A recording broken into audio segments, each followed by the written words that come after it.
मेघनाद वध।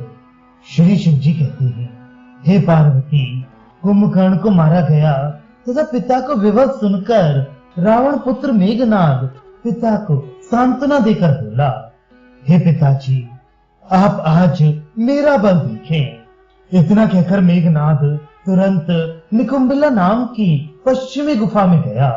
वहां लाल फूलों की माला तथा लाल वस्त्र धारण करके वह हवन की तैयारी करने लगा।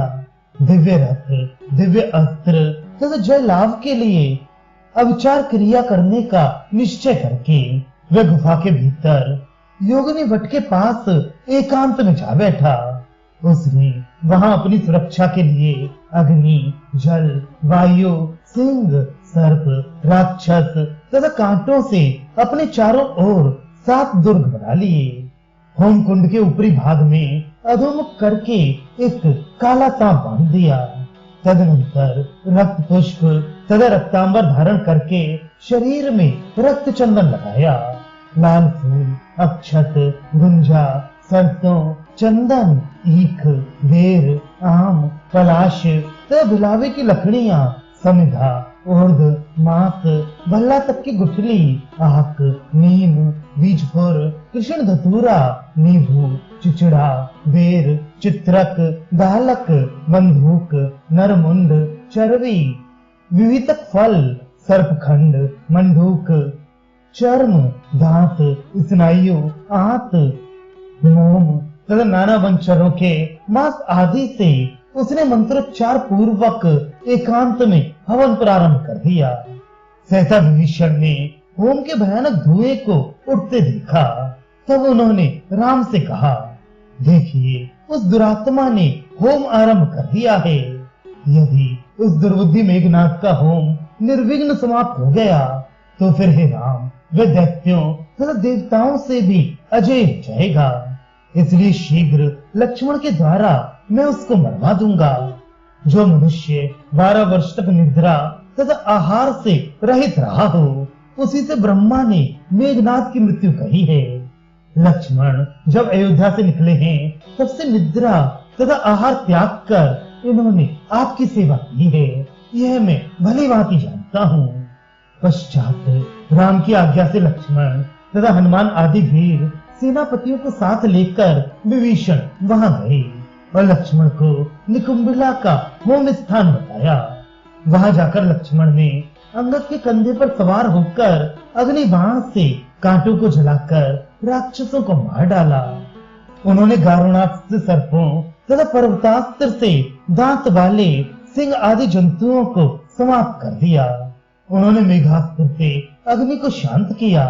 हनुमान ने क्षण भर में वायु पी लिया और लक्ष्मण ने वायव्य अस्त्र से जल को सुखा दिया। उन सब घेरों के नष्ट हो जाने पर भी जब शत्रु का स्थान दिखाई नहीं दिया तो हनुमान क्रुद्ध होकर योगिनी वट की ओर गए। वहां उन्हें योगिनी वट वाली गुफा दिख पड़ी।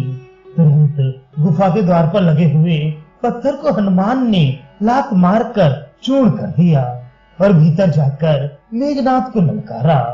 तब मेघनाद ने भी तुरंत होम छोड़ दिया। तदनंतर क्रोध के साथ रथ पर सवार होकर वह लक्ष्मण के समक्ष गया और अस्त्र शस्त्र, परवध तथा मर्मभेदी वाक्यों से उनको जीतने की इच्छा से भयानक युद्ध करने लगा। लक्ष्मण ने भी अनवरत बाण छोड़कर उसके अश्व, रथ, धनुष, ध्वजा, दृढ़ कवच तथा सारथी को क्षण भर में छिन्न भिन्न कर दिया। तब मेघनाद भी दूसरा धनुष ले तथा नीचे खड़े ही खड़े हजारों बाण छोड़कर शत्रु के कवच को काटने लगा। उस समय लक्ष्मण ने क्रुद्ध होकर अपने बाण से इंद्रजीत का बाण के सहित दाहिना हाथ काटकर उसी के घर में गिराया। तब विवल होकर मेघनाद ने बाएं हाथ में त्रिशूल संभाला। वह उत्तम त्रिशूल लेकर लक्ष्मण को मारने के लिए दौड़ा। तब मेघनाद के त्रिशूल सहित बाएं हाथ को भी सुमित्रा पुत्र लक्ष्मण ने बाण से ही काटकर रावण के पास गिराया। ये देखकर लंका में सबको बड़ा आश्चर्य हुआ। तब मेघनाद मुंह फाड़कर लक्ष्मण की ओर झपटा। तब लक्ष्मण ने भी राम का ध्यान करके राम नाम से अंकित दिव्य बाण छोड़ा। उस बाण ने जाकर पगड़ी सहित शोभा युक्त तथा प्रदीप कुंडल वाले मेघनाथ के सिर को धड़ से अलग करके धरती पर गिरा दिया। ये देखकर देवतागण अति प्रसन्न हुए और लक्ष्मण की स्तुति करने लगे। उन पर कुसुमों की वृष्टि करके आरती उतारने लगे। तब लक्ष्मण ने शांत होकर विजय शंख बजाया। वह शंखनाद सुनकर सीता ने त्रिजटा को भेजा और उसके मुंह से युद्ध का समाचार सुनकर वे बहुत ही प्रसन्न हुई। इधर हनुमान ने मेघनाथ का सिर लेकर राम को दिखलाने के लिए लक्ष्मण से शीघ्र चलने को कहा। तब लक्ष्मण विभीषण और वानरों को साथ ले अंगद के कंधे पर सवार होकर अनेक बाजे गाजे के साथ राम के पास गए। वहां जाकर लक्ष्मण ने राम को प्रणाम किया और मेघनाथ का कटा सिर दिखाया। उसे देखकर राम ने लक्ष्मण को छाती से लगा लिया और बहुत आनंदित हुई।